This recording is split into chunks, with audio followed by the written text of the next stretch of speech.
and have seen what has been done to you in Egypt. Pinapunta ho siya dun sa Israel, sabi niya, yung Diyos na may covenant sa inyo, nakikita ko kayo. Yung Diyos na may covenant sa inyo, ang nakikita ko yung ginagawa ng mga ibang nagpapasakit sa inyo.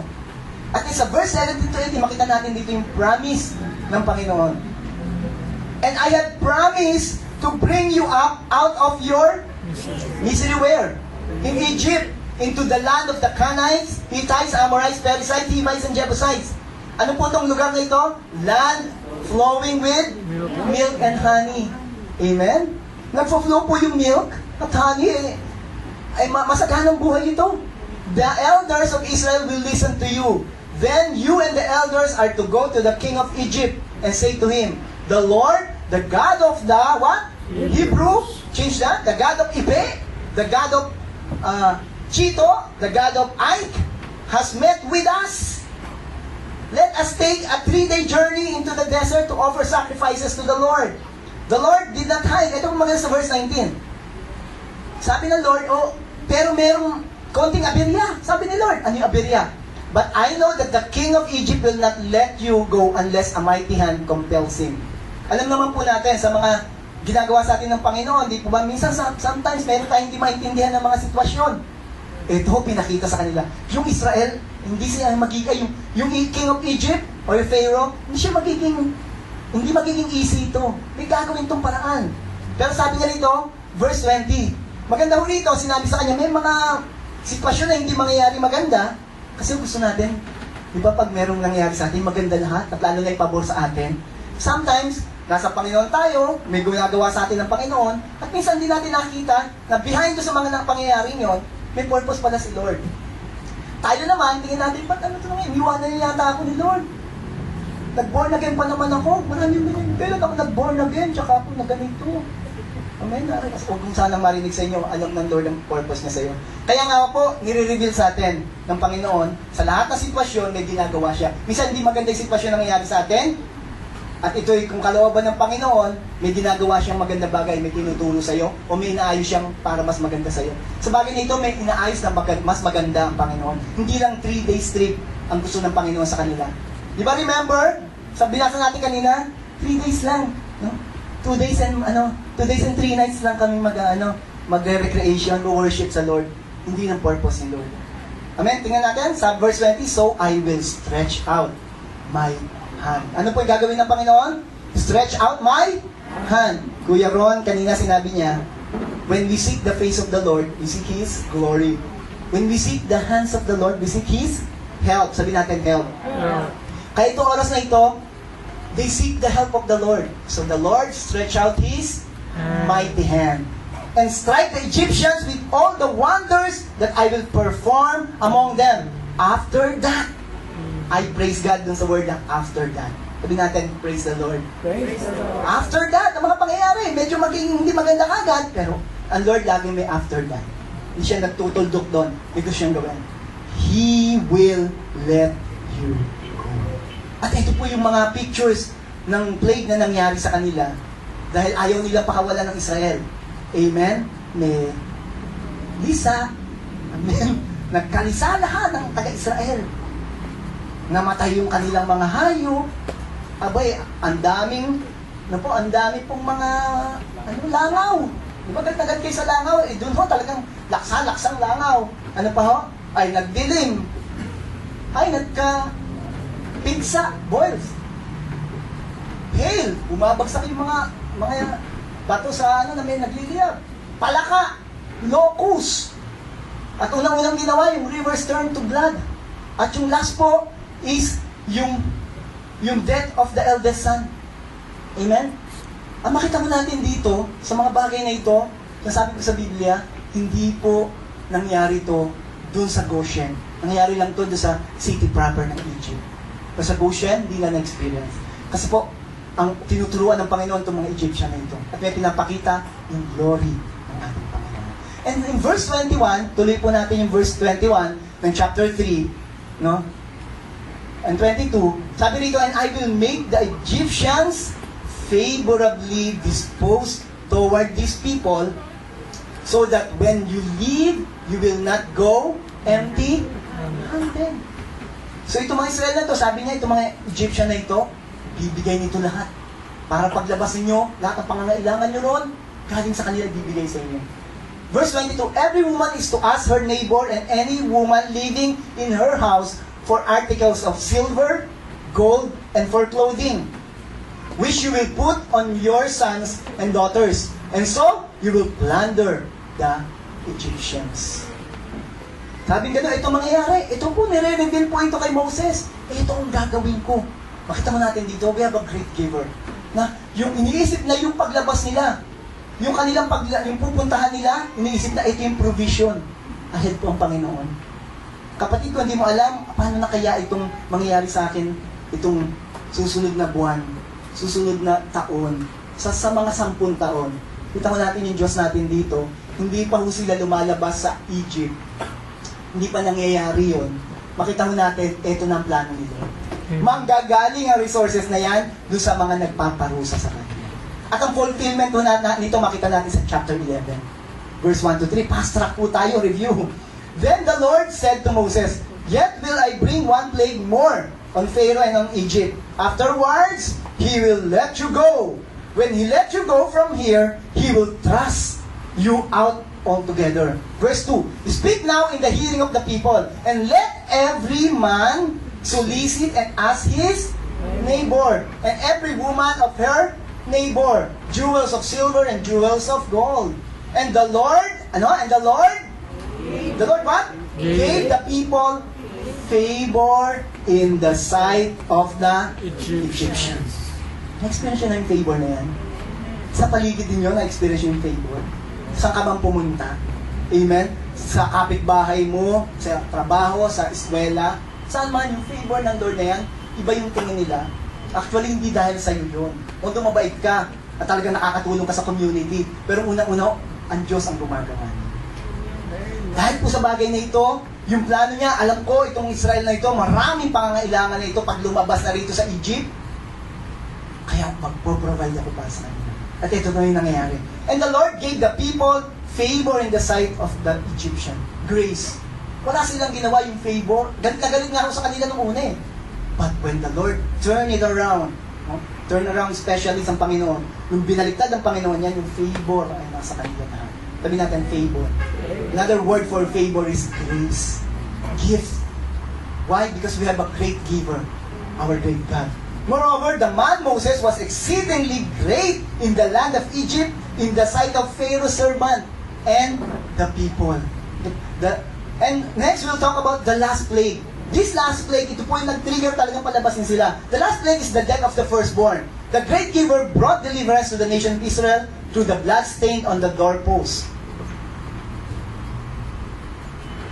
of the house, and none of these firstborn from men to cattle were struck by the angel of death.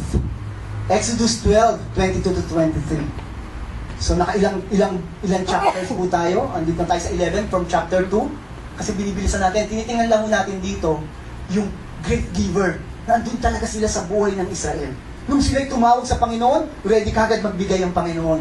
At nakita natin, hindi pong pumalya na magbigay ang ating Diyos. Sa buhay mo rin, anong chapter ka na sa buhay mo, hindi papalya ang Diyos sa buhay mo. From chapter 1 to chapter 12.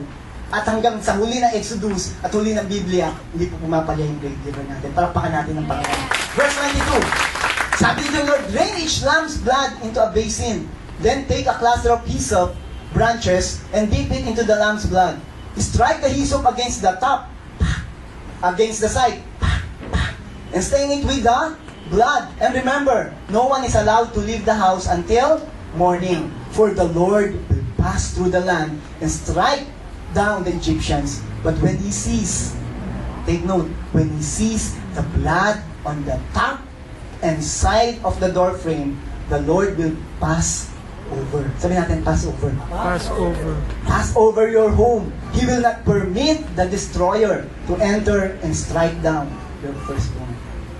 Kaya po, yung pong bayan ng Egypt, kung saan walang nakalagay na dugo, sila po'y pumatay ng lamb. Amen? Lahat po ng daanin ng patay yung firstborn. Pati yung kanilang mga manok na unang pinanganak. Unang initlog. Unang pinanganak na hayop. Ano man yan, unang anak ng nakatira, ng head of the family, ng father, ng katulong, lahat po yun, patay yun ng lahat ng daanan. But praise the Lord, pagdating sa Israel, dahil sila po ay merong dugo,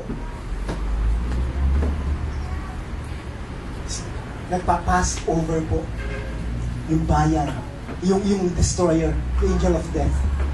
Kasi po hindi sila kasama, exempted sila. Exempted po yung mga pinahiran ng dugo.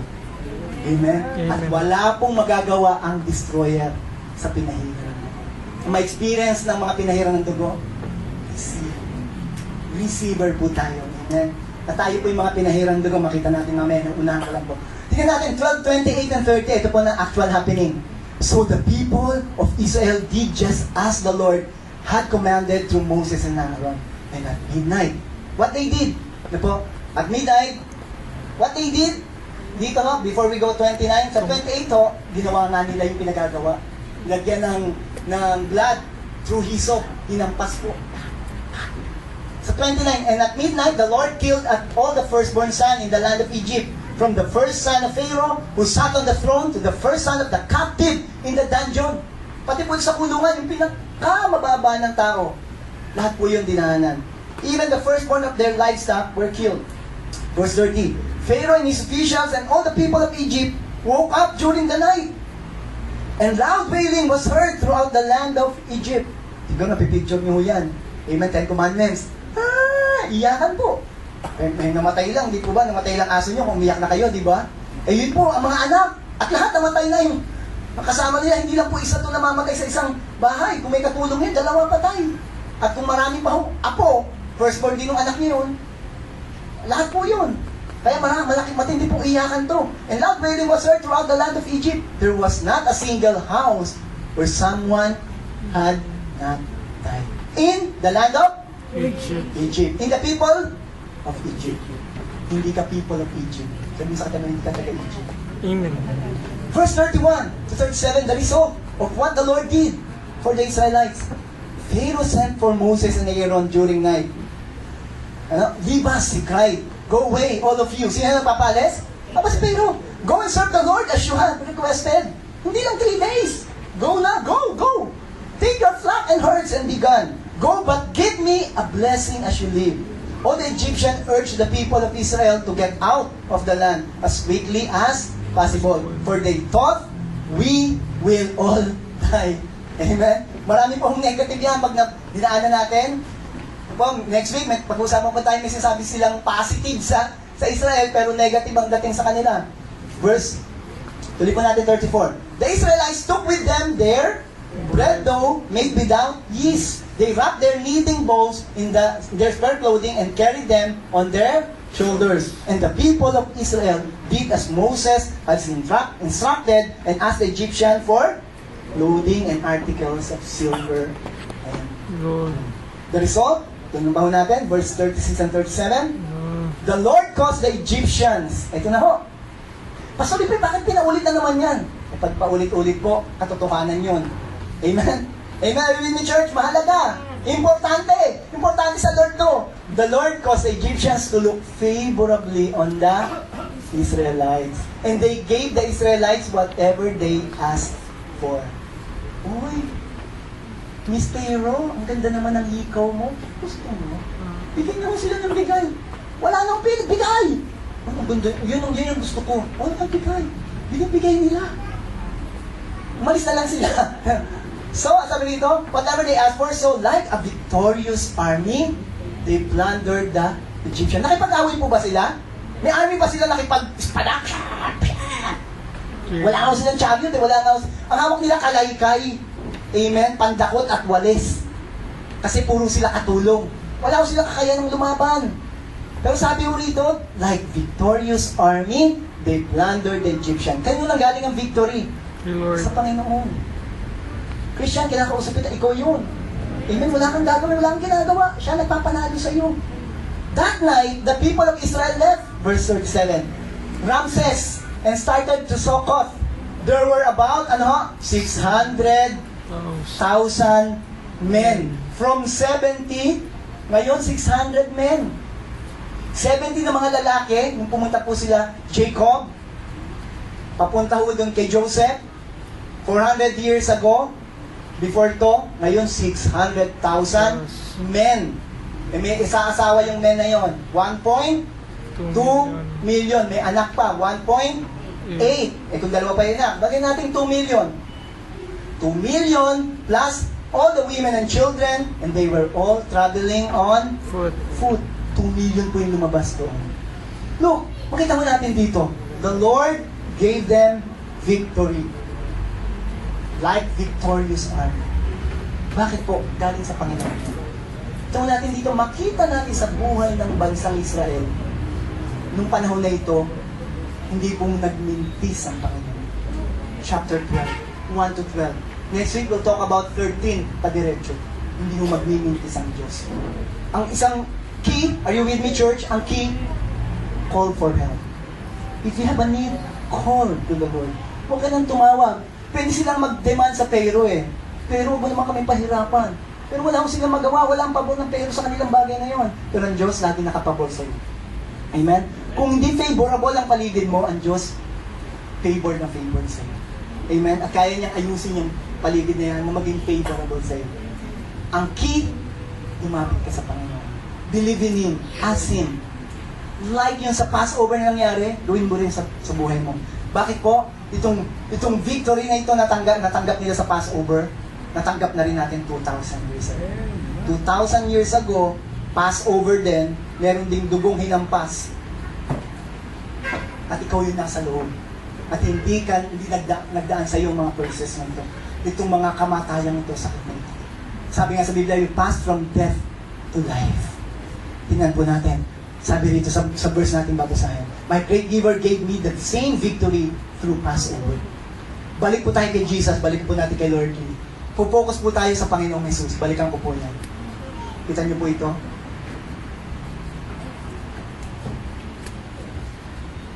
Cross po ang sinasabi niya.